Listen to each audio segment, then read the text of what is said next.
Ohio Education Committee Chair Senator Brenner doesn't see the need for school districts to verify background checks for individuals working for RTRI programs like LifeWise Academy. Chair recognizes Ranking Member Ingram for a motion. I submit Amendment 135-3216. Okay, the amendment, let me see here. 3216, you said? Yes. The amendment is in order. You may proceed to explain the amendment. Make sure I've got the right one, too. I'm like you. I'm not sure I have it either. Okay, requires a sponsoring entity to request a criminal records check from the superintendent of the Bureau of Criminal Identification and Investigation for each individual who will serve as an instructor or employed in any position related to a release time course in religious instruction conducted by the entity. If the school district has a policy regarding volunteer background checks, requires the sponsoring entity to follow that policy with respect to any volunteer that will serve in any role in the release time course in religious instruction.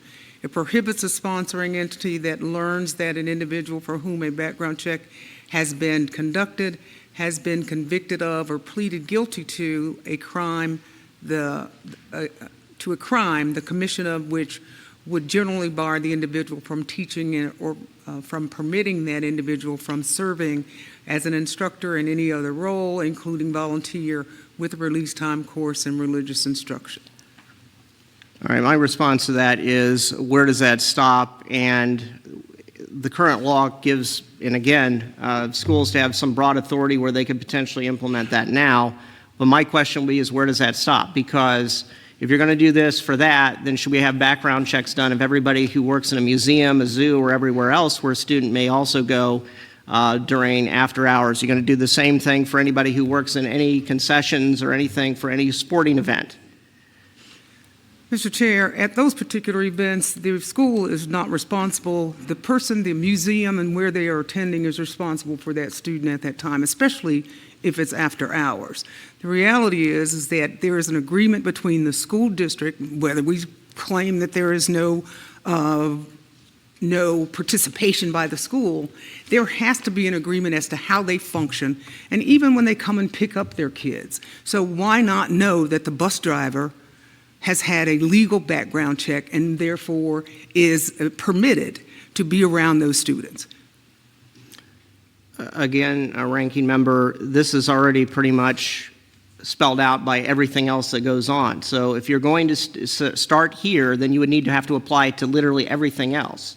That's not true, Mr. Chair. I mean, let's be honest.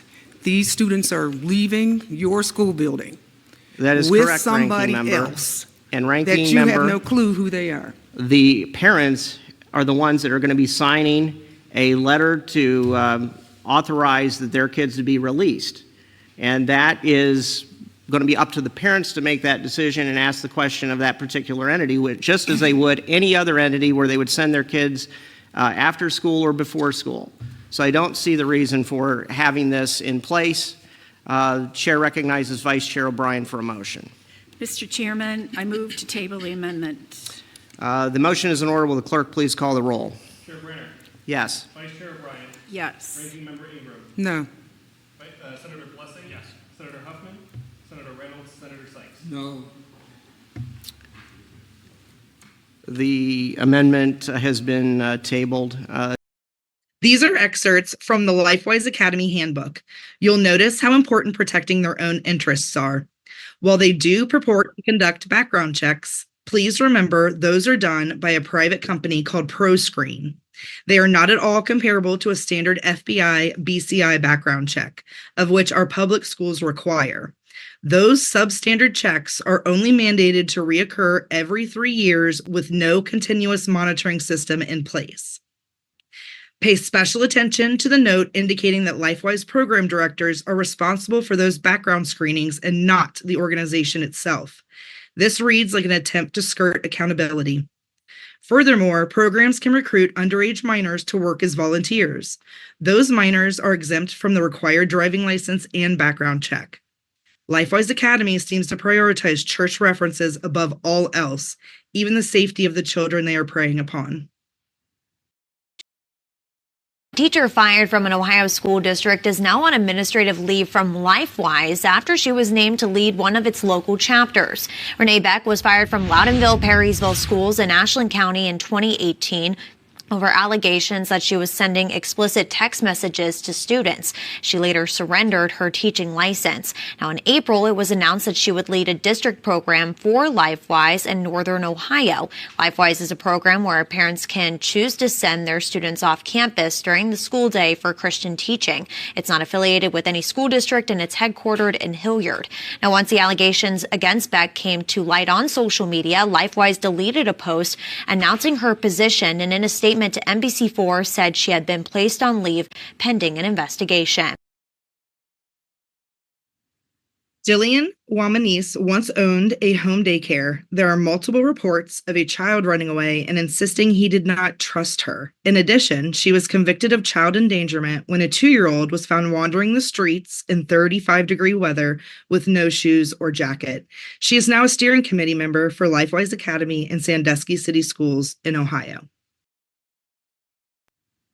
Buddy Workman is not only the Northeast Ohio regional representative for LifeWise Academy, he is also the Northwest United States representative. In addition, at one time, Buddy was involved in a domestic violence incident and as a result had a protection order issued against him. He then violated said protection order. It has been reported that during public meetings, he gets visibly angry when challenged, especially when challenged by a woman.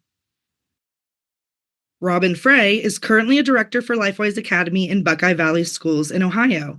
She was once embroiled in the Grace Brethren Church sexual assault scandal in Delaware County. As the bookkeeper, she testified that payments were made from Delaware Grace Brethren Church to Sunbury Grace Brethren Church, where the abusive pastor was knowingly relocated and financially supported, as well as promoted to senior pastor. It is alleged that she knew what was going on but did not do or say anything. Email Senator Brenner to share your thoughts.